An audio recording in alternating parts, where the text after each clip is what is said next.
8장 회오리 바람. 남산에서 내려다본 서울은 닭이 알을 품고 있는 듯 평화스러웠다. 알을 품고 있는 닭이 자칫 일본군들의 무자비한 발길에 치일 것만 같았다. 이목을 난 이후 조선에 주둔하게 된 일본군과 청군이 제 나라처럼 도성을 활보했다. 회영은 청군보다 일본군이 더 경계되었다. 가끔 총칼을 번득이며 도성을 행진하는 일본 군사들을 볼 때마다 가슴속 깊이 서늘함이 스쳤다. 뭔가 다가오고 있다는 느낌을 지울 수가 없었다. 더욱이 일본은 갑신정변 때만 해도 김옥균을 내세워 정변을 일으키도록 응원을 해주더니 이제는 그를 제거하면서 조선 정부를 흔들어대는 간계를 쓰고 있었다. 회영은 그런 걱정을 하며 중마고우 이상설과 남산 홍엽정에 올랐다. 남산에 오르면 무엇보다도 솔바람 소리가 좋았다. 솔바람 소리는 거침없는 청년의 소리 같았다. 태양이 하루를 마치고 산봉우리에서 마지막 빗살을 쏘고 있었다.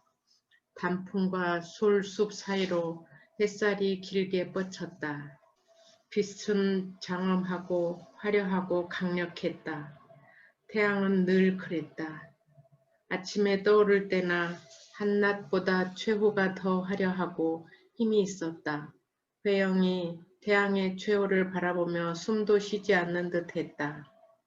우당형은 매번 지는 해에 넋을 놓습니다. 옆에서 이상설이 회영을 흔들어 깨웠다.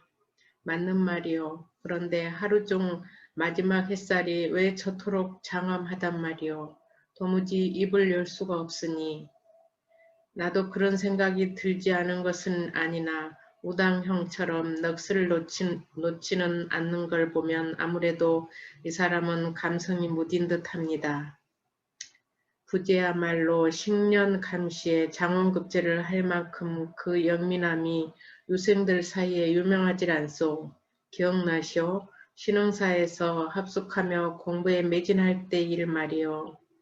이상설은 유생들 가운데 뛰어난 수재로 알려져 있었고 어느 날 자다가 벌떡 일어나 대수학을 풀어놓으라고 외치는 바람에 모두 잠에서 깨어나 부제는 자면서도 공부를 한다는 소문이 퍼졌다.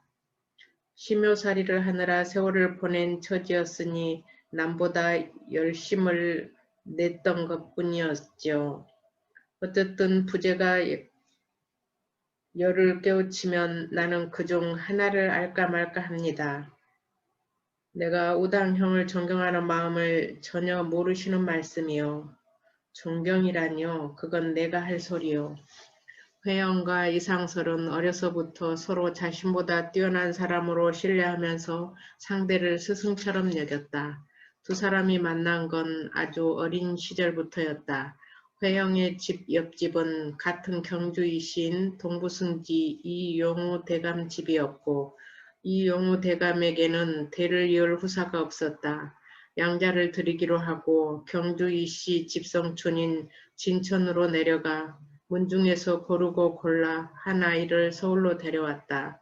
아이가 시골 진천에서 올라온 지 열흘쯤 되는 날 회영이 집을 나섰다가 그 아이와 마주쳤다.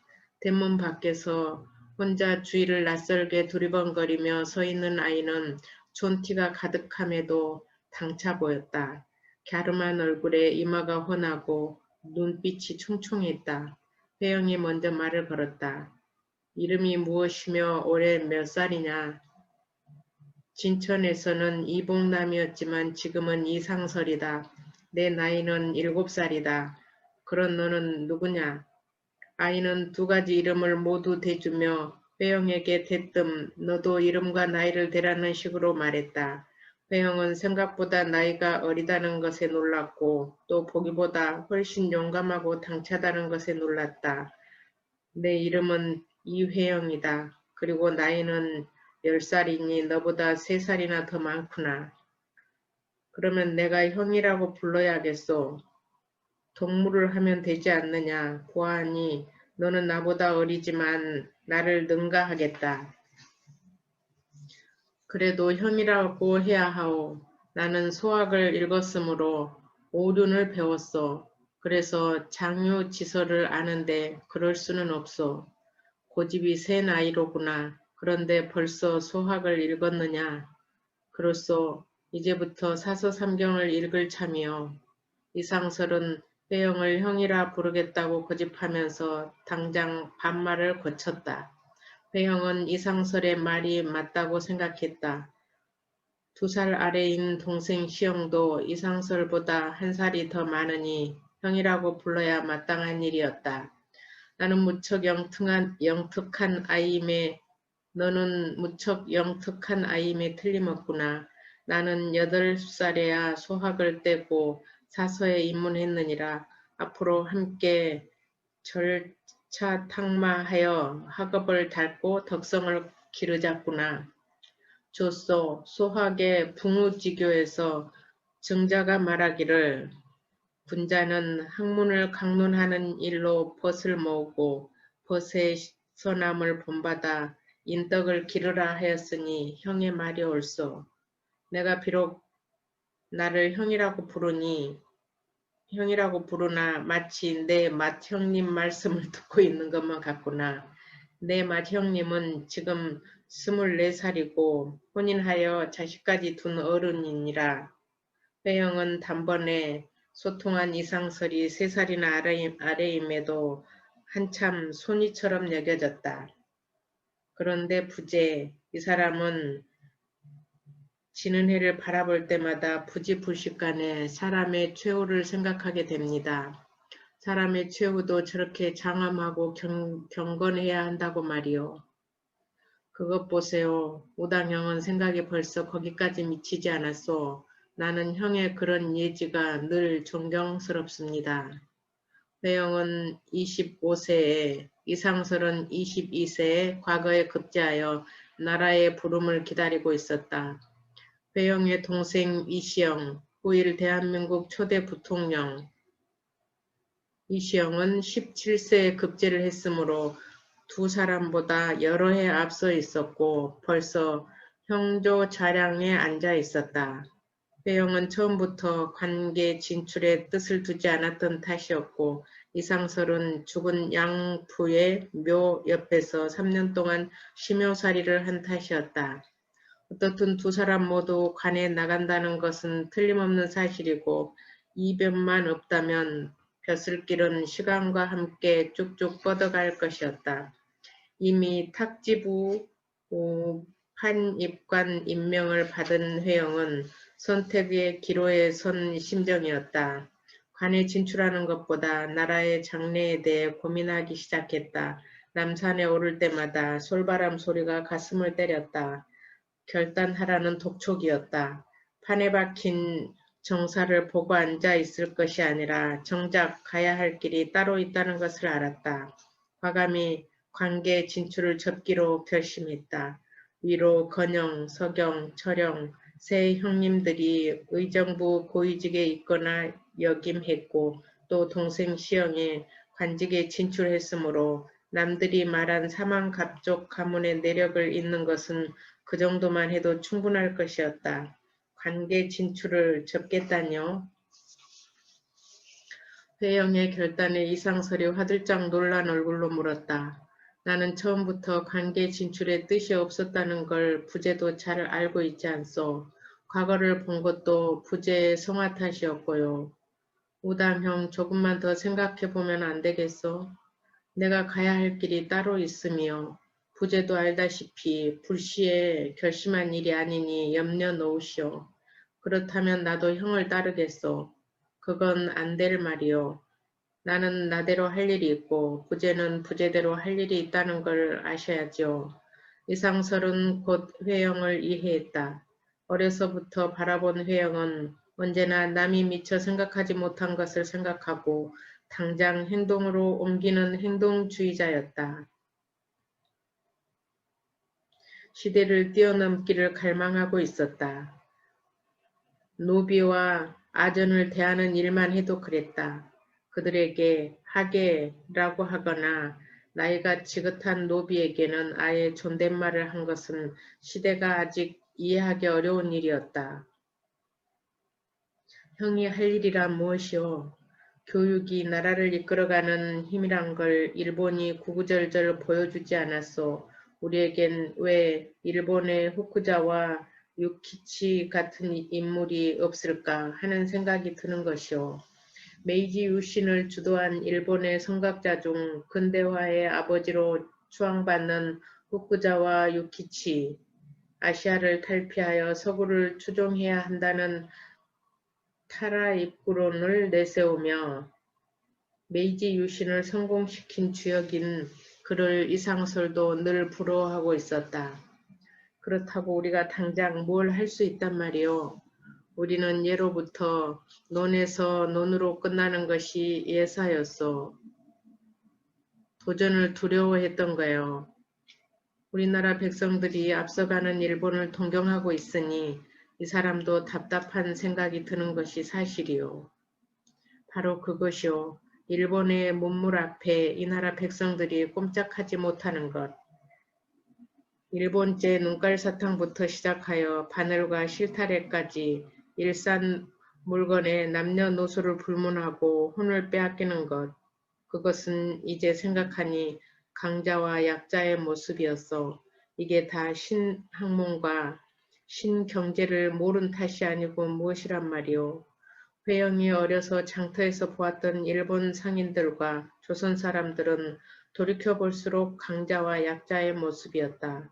하찮은 물건으로 조선인을 농락한 일본 상인들은 강자였고 사탕을 훔치고 매를 맞는 아이들이나 콩을 몽땅 넘겨주고 울상이 된 여인들이나 약을 사기 위해 벌떼같이 몰려든 사람들은 약자였다. 신학문과 유키치 그리고 게이오의 숲 이상설이 갑자기 신기한 발견이라도 한 것처럼 소리치며 회영을 바라보았다. 그로써 후쿠자와가 타라 입구를 성공시킨 것은 게이오의 숲을 세워 신학문을 가르친 것이 가장 큰 힘이었다는 것을 생각해야 하오. 우당형 이 사람도 지금 당장 관계로 진출할 것이 아니라 신학문을 배우러 일본으로 가야겠소. 게이오 숲으로 말이오. 듣던 중 반가운 소리요. 부재 같은 인재가 하루빨리 신학문을 배워와 우리 백성들에게 새로운 세상을 가르쳐야 하오. 이제 더 이상 논어 1만 1천자, 맹자 3만자, 주역 2만 5천자, 서전 2만 5천자, 시경 4만자, 춘추 좌전 20만자를 외우는데 청춘을 바치게 해서는 안 됩니다. 옳은 말이요. 그런데 이 나라 사대부들이 용납할 것 같소이까? 백년 하청이지요. 부재 늦었지만 후쿠자와 유키치처럼 우리가 나서야 합니다. 서둘러 무언가를 시작해야 해요. 그럼 우당형도 함께 일본으로 가 신학문을 배워야 하지 않겠소? 부재는 남달리 하나를 배우면 열을 끼치니 10사람 몫을 배워올 수 있을 것이오. 나는 부재가 신학문을 배우고 돌아올 동안 상동 청년의 동지들과 함께 민족 자본을 만들겠소.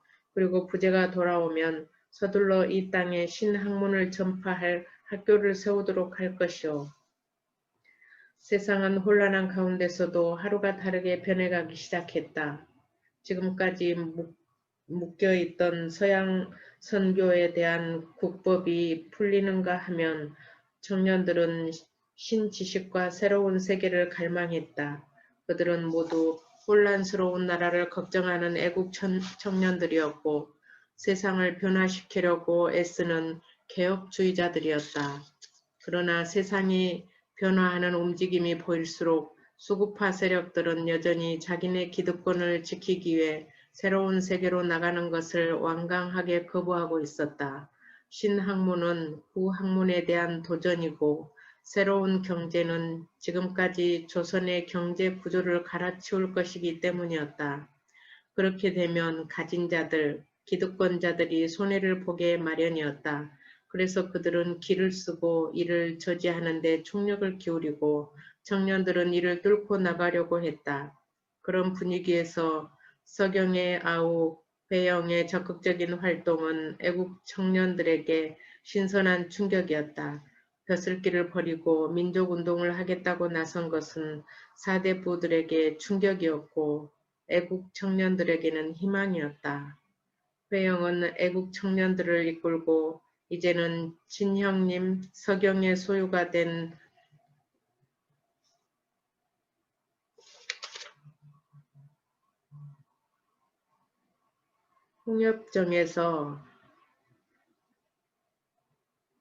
홍엽정에서 모였다. 홍엽정은 보통 정자와 달리 수십 칸이었고 잠을 잘 수도 있고 기거할 수도 있는 곳이었다. 청년들은 수시로 홍엽정에 모여 나라를 위해 무엇을 할 것인지를 토론했다. 그리고 서경은 홍엽정을 청년들에게 나라를 위한 토론의 장으로 제공했다. 또 하나 애국 청년들에게 길이 열린 것은 상동교회였다. 그동안 상동 장터에 스크랜턴이 위장하여 열었던 상동약국은 당당하게 상동교회로 이름을 바꾸고 교회에서 신학문을 가르치기 시작했다. 그러자 신학문을 갈망하는 지식인 청년들이 상동교회로 모여들었다. 거기에 새로운 세상으로 나가는 길이 있었다. 애국 청년들은 홍엽정과 상동교회를 중심으로 모여 앞으로 민족 개화 운동을 하려면 자본이 필요하다는 것에 의견을 모으고 민족 자본을 조성하는 문제를 놓고 머리를 맞댔다. 동지들은 그동안 심사숙고한 것을 기탄 없이 말해보시오. 회영이 먼저 입을 열었다. 회영의 동생 시영과 이동영, 여준, 장유순, 이강년, 이범세, 서만순 등이 각자의 생각을 말하기 시작했다. 인삼재배나 금광채굴이 어떨까요? 금광은 모험입니다. 인삼을 재배하는 것이 시간은 좀 걸리지만 적합할 듯 합니다. 인삼재배, 그거 만만치 않아요. 땅도 찾기 힘든데다 관리는 또 얼마나 까다롭습니까? 빠른 시일 안에 큰 자본을 마련하자면 금강이 제일이죠. 맞습니다. 금강이 오히려 인삼보다 더 쉬울 겁니다. 금광 재벌 내장원경 이용익을 보십시오. 그는 한낱 보부상에 불과하지 않았습니까? 보부상이었으니 가능했지요. 수십 년 동안 전국을 떠돌면서 듣고 본 것이 길을 가르쳐 주었으니까요. 맞아요. 금을 캐는 일은 칡뿌리를 캐는 일이 아닙니다. 금을 캐자면 먼저 경험이 필요하고 자본이 있어야 해요. 몇몇 사람은 금강을 채굴하는 것이 가장 빨리 큰돈을 벌 수 있다고 주장했으나 동지들 대부분은 인삼 재배가 접근하기에 용이하다고 판단했다. 인삼 재배를 하자면 땅은 또 어떻게 구해야 할지 생각해 봐야지요. 인삼 재배야말로 적지를 찾아야 합니다. 개성 지역에 인삼으로 적지인 땅이 있기는 있습니다만 오라, 장동지가 바로 인삼곶 사람이 아니오. 어서 말해보세요. 대뜸 땅이 있다고 말한 사람은 개성 출신 장유순이었다. 수리개발 전문가인 장유순은 땅의 속성을 잘 알고 있었고 땅에 대한 정보에도 밝았다. 개성은 원산에서 서울을 잇는 추가령을 따라 태백산맥의 시작점과 광주산맥 시작점이 만나면서 매봉산, 백암산, 전봉산, 방태산 등 고산 줄령이 둘러쳐져 있는 분지 형태라 최소의 일조량과 선선한 기후 탓에 인삼밭으로는 최고의 적지였다. 왕실 소유인데 인삼밭으로 조성하기에 안성맞춤인 곳입니다. 그 땅을 빌릴 수만 있다면 인삼 재배 절반은 성공한 거나 다름없지요. 왕실 땅을 빌릴 수만 있다면? 듣기로는 개간한 사람을 찾고 있는데 아무나 덤비지 못한다고 합니다. 그리고 왕실에서 내건 조건도 만만치 않고 아무튼 그 문제는 내장원경 이용익에게 달려 있습니다. 이용익은 전국을 떠돌며 보부상으로 번 돈을 금광에 투자하여 수십 구 금광을 소유한 재벌이었다. 그는 많은 돈을 벌자 왕과 왕비에게 금괴를 바치면서 충성한 끝에 벼슬을 얻게 되어 함경남도 병마절도사를 거쳐 왕실 재정을 관리하는 내장원경의 자리에 올라 왕의 수족이 되어 있었다. 그 일은 내가 맡지요. 영석 형님에게 이용익을 만나보라 부탁드리겠소. 묵묵히 동지들 말을 듣고 있던 회영이 나섰다. 금광을 개발하든 인삼을 재배하든 그에 필요한 자본은 회영이 담당할 수밖에 없었다. 아, 벌써 길이 환히 보입니다. 회영이 서경을 만나겠다고 하자 동지들이 흥분을 감추지 못했다. 회영의 말을 들은 서경이 당장 친분이 있는 내관 안호영을 통해 어렵지 않게 이용익과 만났다. 이용익은 전 영의정 이유원 대감의 아들 이서경이라고 하자 버선발로 뛰어나오듯 반겼다. 영의정 이유원 대감 가문의 부탁이니 전하께서도 기뻐하실 것입니다. 그렇지 않아도 왕실 사업으로 홍삼 제조원을 설립할 계획인데 잘 되었습니다. 개성의 인삼 재배지로 적지인 땅 이 정보가 있는데 그걸 내어드릴 수 있습니다. 농사를 잘 지어 민족 자본을 마련하라 하십시오. 그리고 인삼이 잘 되면 왕실 비자금이나 조금 생각해 주시면 됩니다. 그렇게 이르지요. 이용익은 곧바로 땅을 사용할 수 있도록 일을 처리해주고 회영 일행은 계획대로 일을 착수하기 시작했다. 3만 평이라는 땅을 인삼밭으로 일구자면 웬만한 자본으로는 어림없는 일이었다. 무슨 일을 하든지 자본 문제는 회영이 담당하길 마련이고 회영은 서경을 믿었다. 너는 어려서부터 생각이 남달랐고 지금까지 내가 하는 일은 모두 옳았느니라. 어려서부터 회영을 끔찍히 아끼는 서경은 칭찬까지 해주면서 적극적으로 지원하고 나섰다. 인삼밭은 순조롭게 조성되어 갔다. 내친 김에 삽목도 심고 서울에서 제일 가는 제재소도 열었다. 이 정보 땅 3만 평 인삼밭만 해도 입이 딱 벌어지는데 삽목에다 제재소라니요. 형님이 아니면 꿈도 꿀 수 없는 일입니다. 정동 대감께서 회영 동지를 워낙에 신뢰하신 덕이 아니고 무엇이겠소. 회영이 큰 사업을 벌이자 권문세가들이 명문가 자제가 벼슬도 마다하고 엉뚱한 짓을 하고 다닌다며 수군대기 시작했다. 더욱이 서경이 자본을 댄다는 소문이 나자 그들은 더욱 비난을 퍼부었다. 소문은 장안 구석구석을 돌아 경무청 고문 후쿠다 요시모토의 귀에도 들어갔다. 후쿠다는 고개를 갸웃거리며 조선에 주재하고 있는 고위층 일본인들이 모인 자리에서 무척 신중하게 입을 열었다. 조선 귀족 청년 중에는 그런 인물이 있다는 사실을 간과해서는 안 됩니다. 우리도 이회영에 대해 듣고 있습니다. 조선에도 그런 청년이 존재한다는 자체가 우리에겐 경계의 대상이란 걸 기억해야 해요. 감히 우리 일본에 대항하자는 야심이 아니고 무엇이냔 말이요.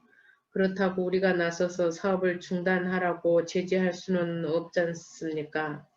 제지할 수 없다? 그렇습니다. 아직은. 무슨 계책을 써서라도 반드시 제지해야 합니다. 그 얄미운 애송이를 지켜보면서 계책을 강구할 수밖에요. 개성의 야산 구릉을 따라 펼쳐진 수만 평 인삼밭은 꿈과 희망의 상징이었다. 해가린 볏짚 아래 한자 이상 높은 뚝에 뿌리 내린 인삼은 별 탈 없이 잘 자라주었다. 한편에서는 인삼이 크고 한편에서는 삽목이 자라고 제재소도 잘 되어갔다. 내장원경 이영익도 가끔 인삼밭으로 나와 인삼 상태를 흐뭇하게 구경한 다음 왕에게 보고했다. 이번 뿌리의 낫이라고 하는데 시원한 갈대밭 그늘에서 빛깔도 푸르게 살랑거리는 인삼잎이 충실하기 그지없습니다. 벌써 잎들이 인삼내음을 물씬 풍기고 있어 잠시만 옆에 서 있어도 인삼내음이 몸에 젖은 듯 배어드는 것이 전도유망합니다. 아무쪼록 전도유망해야지. 그런데 올해 몇 년 차인가? 벌써 4년 차에 접어들었는데 주근이 살이 오르기 시작하고 곁뿌리인 지근과 세근이 생장을 촉진하여 인삼의 형체가 완성되었사옵니다. 생각해볼수록 이석영과 그의 아우 이회영은 남다른 인물임이 틀림없습니다. 조선 제1세신 가문의 형제들이 아니냐. 이용익은 인삼 몇 뿌리를 뽑아가지고 와 왕에게 보이면서 자랑스럽게 보고하고 왕은 기쁨을 감추지 못했다. 인삼은 누가 봐도 탐이 나게 잘 자랐다. 가끔 후다 고문도 일본 인삼밭 구경을 하러 나섰다. 그렇지 않아도 후쿠다는 평소 한국의 인삼에 관심이 많아 조선의 인삼밭을 꿰고 있었다. 그는 회영의 인삼밭을 눈여겨보기 시작했다. 회영의 인삼밭은 조선에서 가장 넓은 인삼밭 중 하나였다. 후쿠다는 바다 같은 인삼밭을 바라보며 건방진 놈, 감히 일본을 흉내내겠다? 내가 아무리 몸부림쳐도 넌 조선 안 개구리에 불과하지 라고 비웃는 것을 잊지 않았다. 인삼은 뇌두와 동체, 각부가 균형 있게 발달된 큰 뿌리로 키워내야 좋은 값을 받을 수 있었다. 회원과 동지들은 그런 훌륭한 인삼을 키워내기 위해 인삼밭에서 살다시피 하면서 두기 견실한가, 햇빛 가리개는 달아난 곳이 없는가, 배수로는 상태가 좋은가 등등을 살피며 일꾼들을 격려했다. 인삼이 점점 성년이 되어갈 즈음 세상에는 태풍이 몰려오고 있었다. 장차 나라에 큰일이 일어날 것이라고 했던 이유원 대감의 걱정이 현실로 드러나기 시작한 것이었다.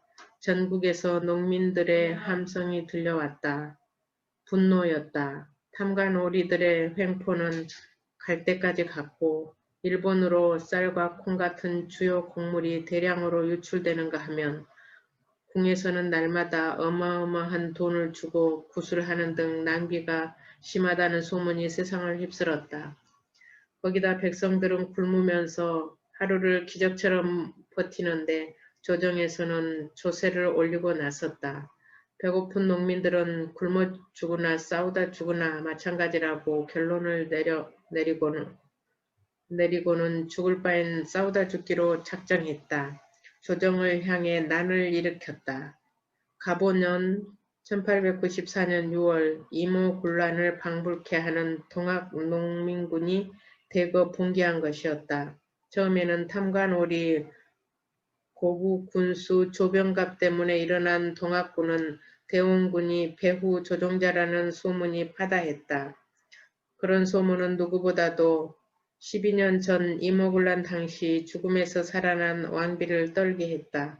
왕비가 서둘러 주찰 조선 총리 교섭 통상사로 조선에 와 있는 청나라 원색에게 도움을 청했다. 지난 이모년과 갑신년 두 번의 내란 때도 청군의 군대에 의지하여 안정을 찾을 수 있었습니다.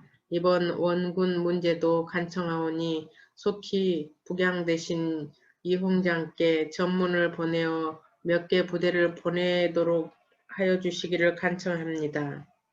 원세계로부터 전문을 받은 북양 대신 이홍장은 2,000명 병력을 조선으로 급파했다.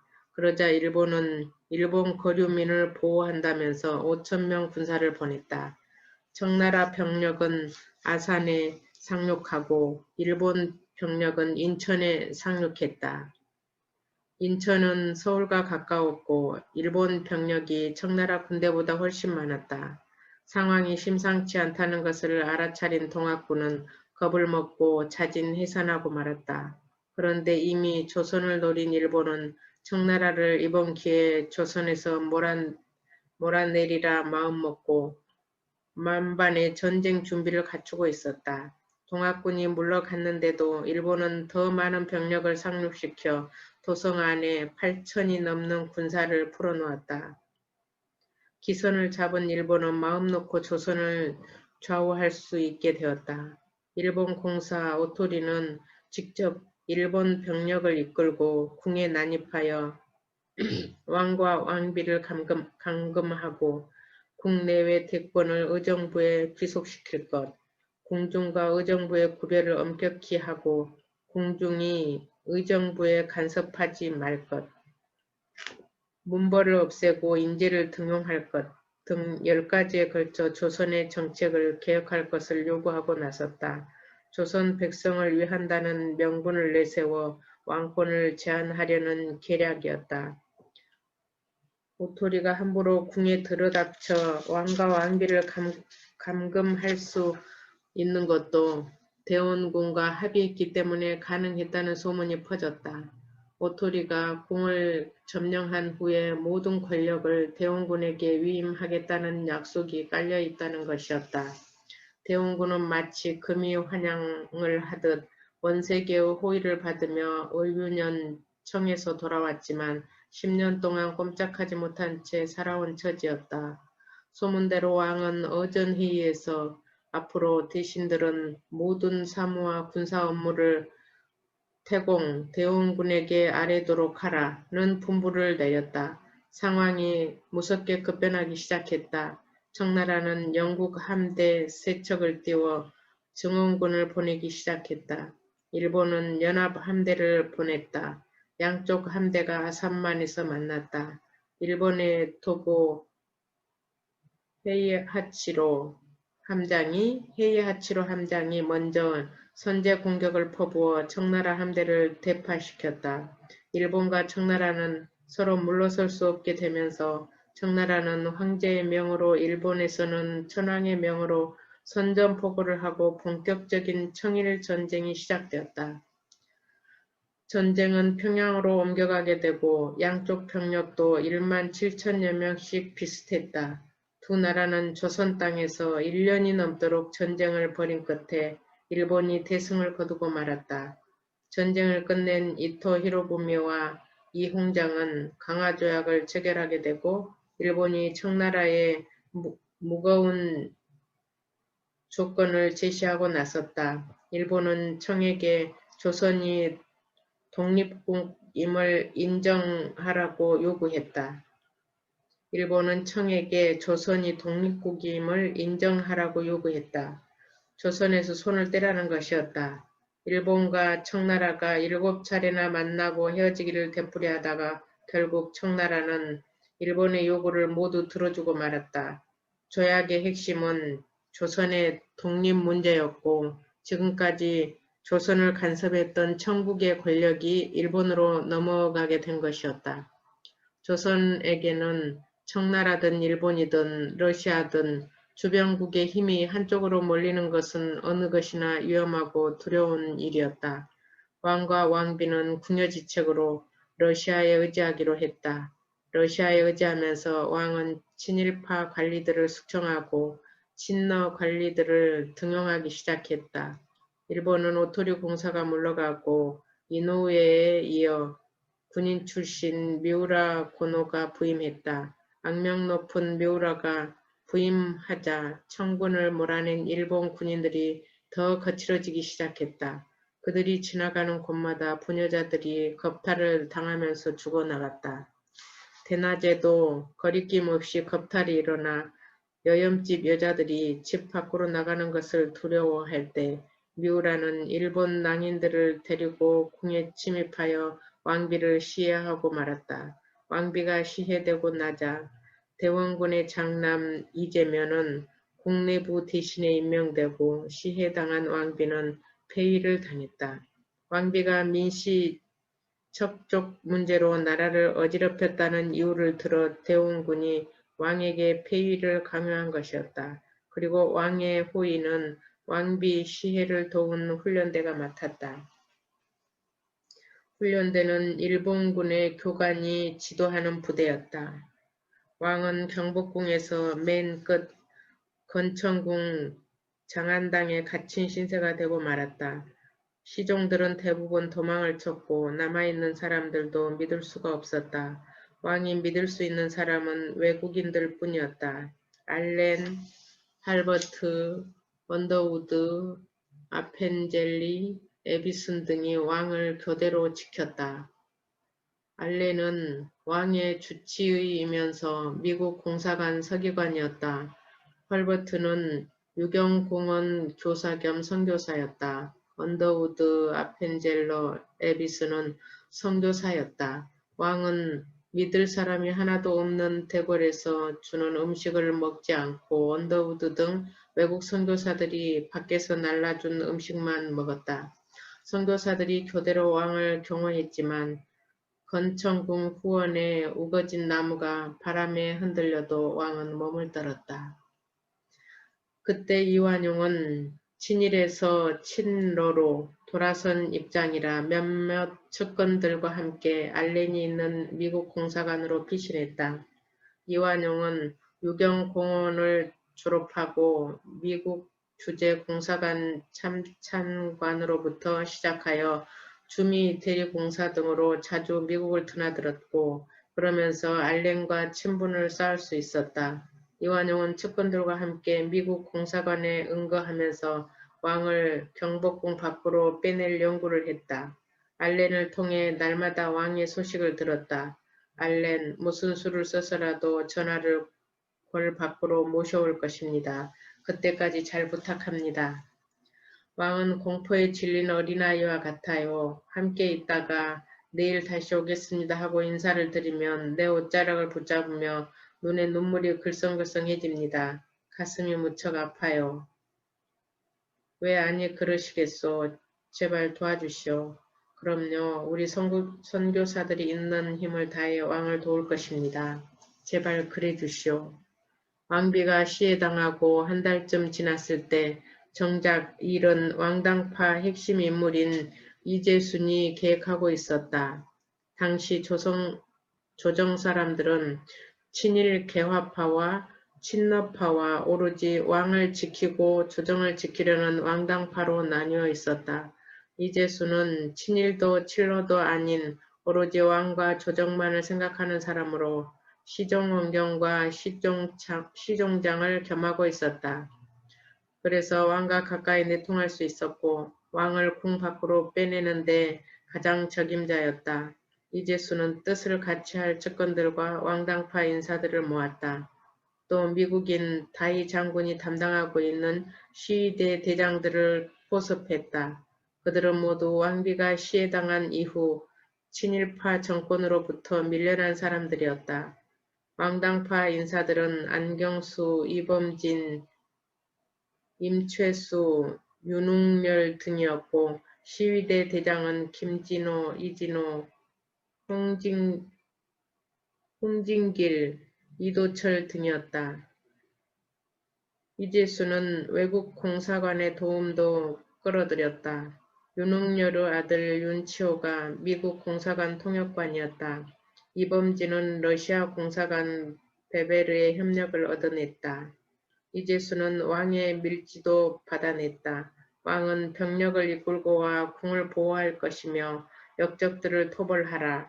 그리고 임채수는 믿을만한 신하이니 대소 신민들은 모두 떨치고 일어나기를 바란다는 밀지를 내렸고 이재수는 밀지를 가슴속에 품고 거사를 시작했다.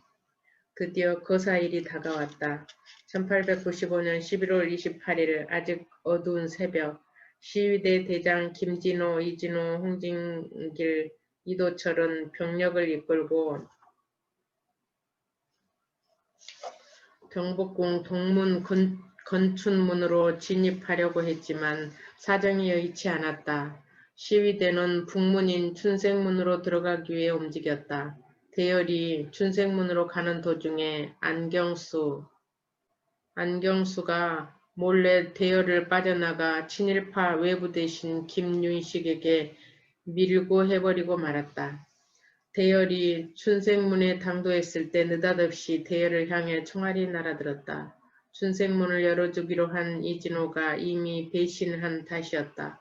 처음에 거사를 꾸밀 때 건춘문으로 들어가 왕을 호위하여 춘색문으로 나간다는 계획이 짜져 있었지만 이진호는 어쩐지 자신이 없었다. 시위대는 일본 군인들에게 일망타진되고 말았다. 살아남은 사람들은 간신히 외국 공사관으로 피했다.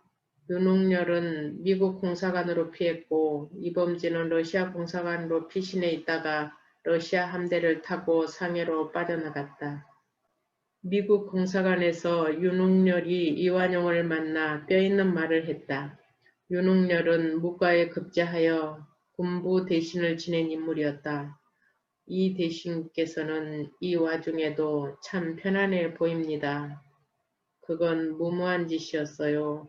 전하만 더 힘들게 만들지 않았습니까? 처음에는 앞장설 것 같더니 이제야 그런 말씀을 하다니요. 그럼 어떻게 해야 하는지 도관이 있으면 말해보세요. 이완용은 말이 없었다. 이 대신을 보며 문득 차려놓은 밥상에 숟가락 얹는다는 말이 생각나더군요. 이완용은 여전히 말이 없었다. 다시 계획을 세운 것은 전 농상공부 대신 이범진이었다. 이완용 말대로 이게 대대나 되는 시위대가 동원되고 밀려난 조정 대신들이 나서는 것은 위험하기 짝이 없는 일이었다. 이범진은 조용한 그야말로 기상천외한 발상을 구상하고 있었다. 러시아 공사관에 피신해 있던 이범진은 러시아 함대를 타고 상해로 건너가 자취를 감추었다가 그 기발한 구상을 오로지 혼자만 품고 12월 말경 서울로 잠입하여 러시아 공사관에 다시 몸을 숨겼다. 이범진은 왕이 특별히 기억하고 있는 사람이었다. 갑신정변으로 청군과 일본군이 창덕궁에서 총격전을 벌일 때 몰래 왕비를 업고 대궐을 빠져나가 왕비를 구했던 인물이었다. 그 후 왕비가 러시아의 힘을 빌려 일제를 제거하려고 할 때도 이범진이 러시아 공사관과 연락을 취한 덕택이었다. 왕은 엄상궁을 통해 은밀히 이범진과 연락을 취하면서 이범진이 제시한 엄상궁 가마를 타고 궁을 빠져나간다는 계획에 모든 것을 걸었고 거사는 대성공이었다. 왕은 베베르의 환영을 받으며 러시아 공사관에 안착하여 숨을 돌리기도 전에 경무관을 불러 지시를 내렸다. 총리 대신 김홍집, 내부 대신 육일준, 농상공부 대신 경병하, 군부 대신 조희연, 법무 대신 장박 등 5 역적을 당장 포살하라. 왕은 그들을 최소한 문초하는 절차도 무시한 채 당장 죽이라는 명령을 내린 것이었다. 아무도 왕에게 사형을 내리더라도 절차는 따라야 합니다. 라는 말을 하지 않았다. 이젠 왕이 하는 대로 구경만 하고 있으면 사형으로 사라진 자들의 자리가 호박이 넝쿨째 굴러오듯 자연스럽게 굴러 들어올 것이었다. 김응집은 왕이 스승으로 여긴 박교수의 문화생으로 왕의 총애를 한몸에 받은 인물이었다. 개화파였지만 김옥균 등과는 달리 온건파였다. 1880년 일본 수신사로 파견되었다가 가지고 온 조선 책략으로 조선을 교화시켜 보려고 함께 안간힘을 썼던 왕이었다. 일본 수신사 이후 개방을 역설하면서 미국, 영국 등과 국교 문제 실무를 담당했고 그 후 이모군란, 갑신정변, 청일전쟁을 거쳐 지금까지 영의정으로 시작하여 3번이나 총리 대신을 역임한 인물이기도 했다. 그런 김홍집에게 왕은 당장 포살하라는 명을 내린 것이었다. 그날 비운의 시간이 오기까지 김응집은 왕이 러시아 공사관으로 가버린 사실을 알고 허둥지둥 왕을 만나기 위해 대궐을 나와 러시아 공사관으로 갔지만 왕을 만나지 못한 채 발길을 돌려야 했다. 그리고 광화문 앞에서 김응집을 체포하려 경복궁으로 가고 있는 경무청 경찰들과 맞닥뜨렸다. 김응집은 즉시 상황을 알아차리면서도 피하거나 저항하지 않고 순순히 오라줄을 받았다. 경찰이 경무청으로 김응집을 포박하여 내려가던 중 죽여라 라는 고함소리와 함께 군중들이 나타났다.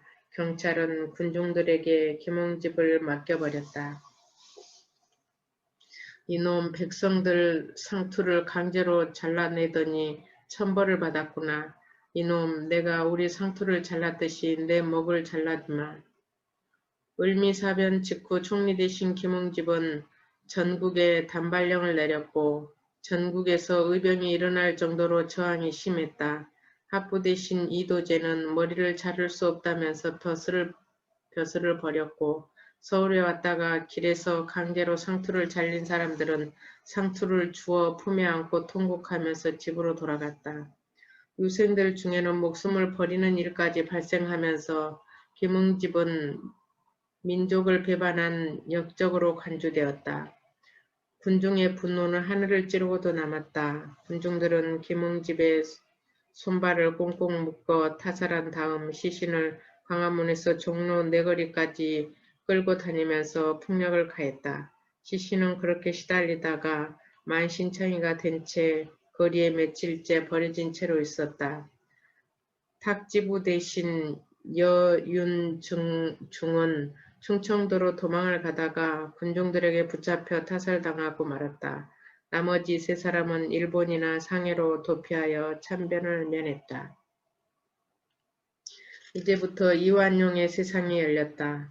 왕은 이완용에게 외부 대신, 학부 대신, 서리, 농상 공부 대신 3개를 내렸다.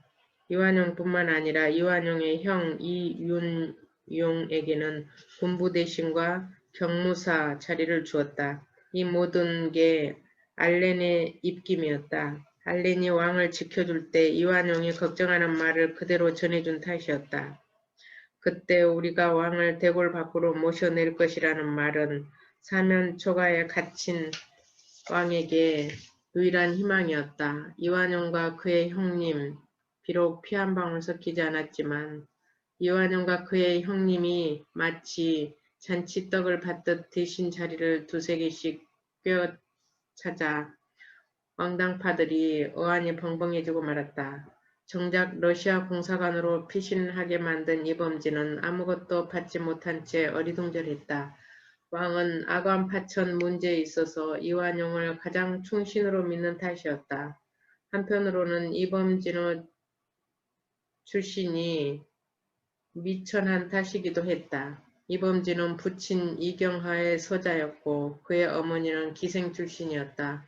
이경하는 조대비와 친척 관계였지만 대원군의 힘으로 포도대장이 되었다. 그때 이경하는 대원군의 지시에 따라 천주교도 학살을 무자비하게 자행하여 일명 염라대왕이라고 부를 정도였다. 대원군이 100을 죽이라고 하면 그는 200을 죽였다. 대원군은 그런 이경하를 향해 그는 장점이라고는 찾아볼 수 없으나 오직 사람을 잘 죽이는 능력이 뛰어나 쓸만하다고 칭찬했다는 말은 백성들까지도 다 아는 일이었다. 일본도 이완용이 아관파천을 주도하지 않았다는 것을 안 이상 이완용에 대한 감정은 갖지 않았다. 오히려 왕의 총애를 받는 이완용에게 주목하기 시작했다. 이완용은 왕의 분신이 되었다는 것에 자부심에 가득 차 있었다. 왕당파 사람들은 씁쓸한 심경을 감추지 못한 채 이완용에 대한 뒷말만 늘어놓을 뿐이었다. 그가 무엇을 했단 말이오. 그저 지켜볼 뿐이었지 하긴 뭘 해요. 이게 다 알레는 힘이지 뭐겠소. 아무튼 인맥을 쌓는 데는 귀재입니다. 과연 이호준 아들답지 않습니까? 나라가 어려워질수록 그에게는 출세의 길이 열리다니 참 괴상한 운명이에요. 8장은 여기까지입니다.